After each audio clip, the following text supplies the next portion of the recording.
जय श्री राम। मानस चर्चा में आप सभी का अभिनंदन है।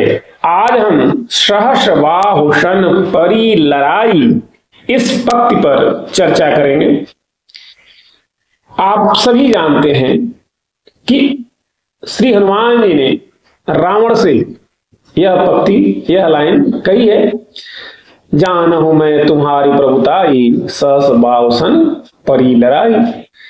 हनुमान जी रावण से कहते हैं, अरे रावण, तुम मुझसे यह पूछते हो कि मैंने तुम्हारा नाम, तुम्हारा यश, तुम्हारी कीर्ति सुना है कि नहीं।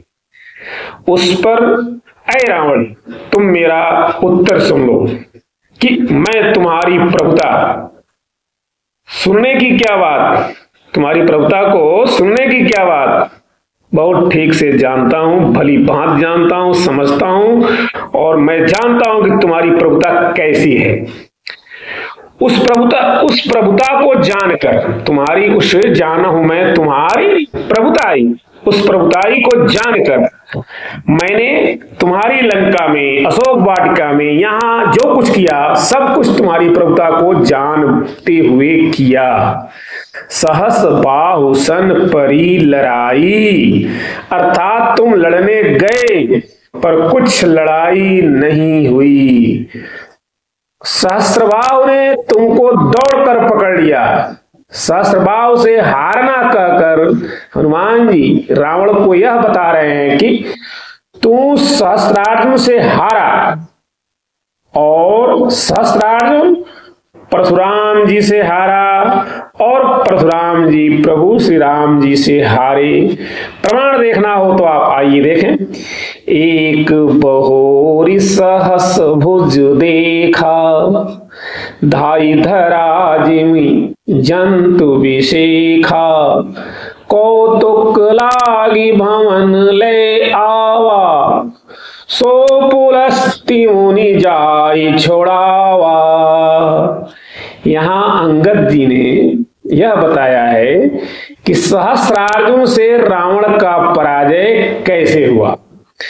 सहस बाहु भुज गहन अपारा, दहन अनल सम जासु कुठारा, जासु परस सागर खर धारा, बूढ़े नृप अगणित बहुबारा, तासु गर्व जेहि देखत भागा, सोनर क्यों दस शीस अभागा।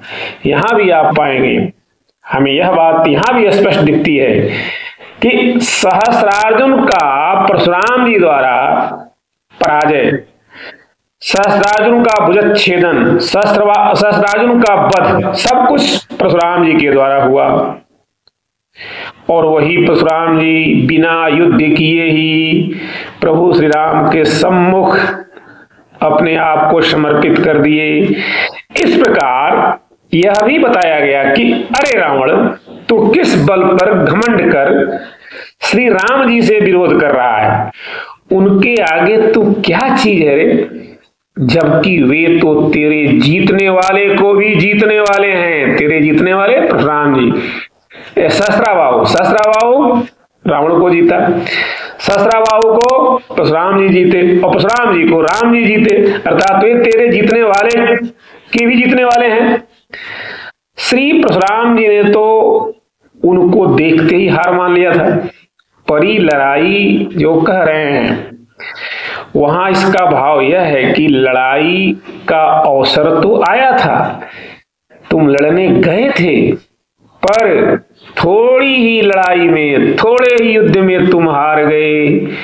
इसमें ऊपर से प्रशंसा यह कि तुम्हारी तो 20 ही भुजा है, और तुम 20 ही भुज होने पर 1000 भुजा वाले से लड़ाई करने चले गए, उससे तो लड़ाई ठान ली।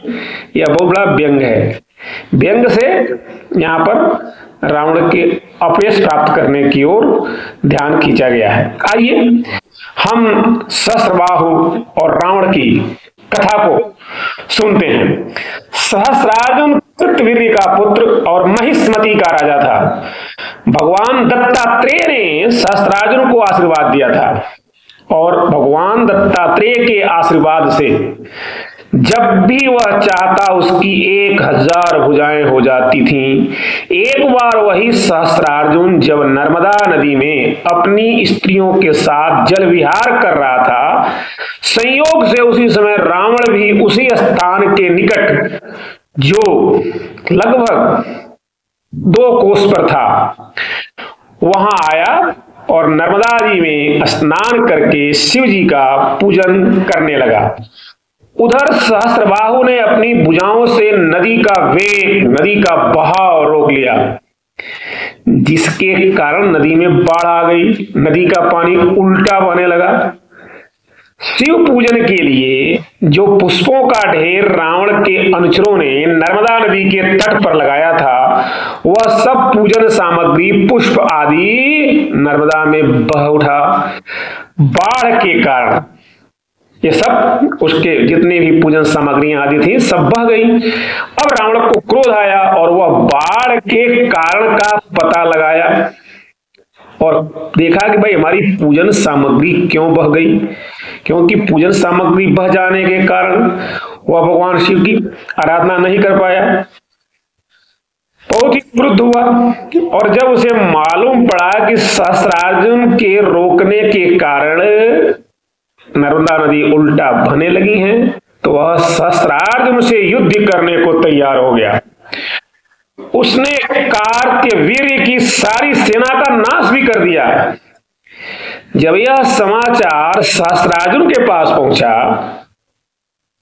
तो सहस्त्रार्जुन वह उस स्थल पर आया और राक्षसों का संहार करना प्रारंभ कर दिया। रावण का जो सेनापति था प्रहस्त, वह युद्ध में घायल हो गया और प्रहस्त के गिरते ही निशाचर सेना भागी यो भागी। जब सब सेना भाग गई तो रावण खुद सहस्त्रार्जुन से गदा युद्ध करने के लिए तत्पर हुआ। यह युद्ध बड़ा ही रोमहर्षण, बड़ा ही भयानक, बड़ा ही रोंगटे खड़ा करने वाला भयंकर युद्ध था।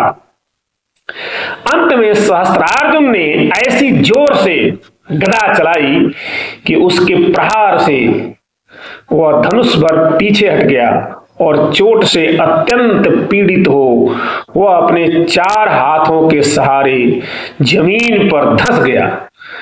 रावण की यह दशा देख इसी बीच में सहस्त्रार्जुन ने अपनी भुजाओं से रावण को इस तरह जकड़ लिया जैसे कि गरुड़ सर्प को जकड़ लेता है, और फिर उसे बांधकर सहस्त्रार्जुन ले गए। और कैसे बांधे? जैसे भगवान ने राक्षसों के राजा बलि को बांधा था। रावण के बध जाने पर प्रहस्त आदि रावण को छुड़ाने के लिए लड़े, युद्ध किए, पर कुछ न कर सके, भागते ही बना। आखिर सबको भागना ही पड़ा और सहस्त्रार्जुन ने रावण को पकड़कर अपने नगर में खूब घुमाया। अंत में श्री पुलस्त्य मुनि ने आकर रावण को सहस्त्रार्जुन से प्रार्थना करके छुड़वाया और दोनों में दोस्ती कराई। एक बहोरी सहस भुज देखा, धाई धरा जिमि जंतु विशेखा। इस कथा के अनुसार यह भी व्यंग से हनुमान जी रावण को बताते हैं कि तू वही तो है जिस सहस्त्रबाहु के कारागार में बंधे पड़े हुए को तेरे पितामह पुलस्त्य मुनि दीनहीन बनकर भिक्षा मांगकर तुम्हें छुड़ा कर लाए थे, और मुझसे पूछते हो कि मैं तुम्हारी प्रभुताई जानता हूं कि नहीं। तो सुनो रावण, जानहूं मैं तुम्हारी प्रभुताई, सहस बाहु सन परियल राई। जानहूं मैं तुम्हारी प्रभुताई, सहस बाहु सन परियल राई। है ना तुम्हारी प्रभुता यही। जय श्री राम।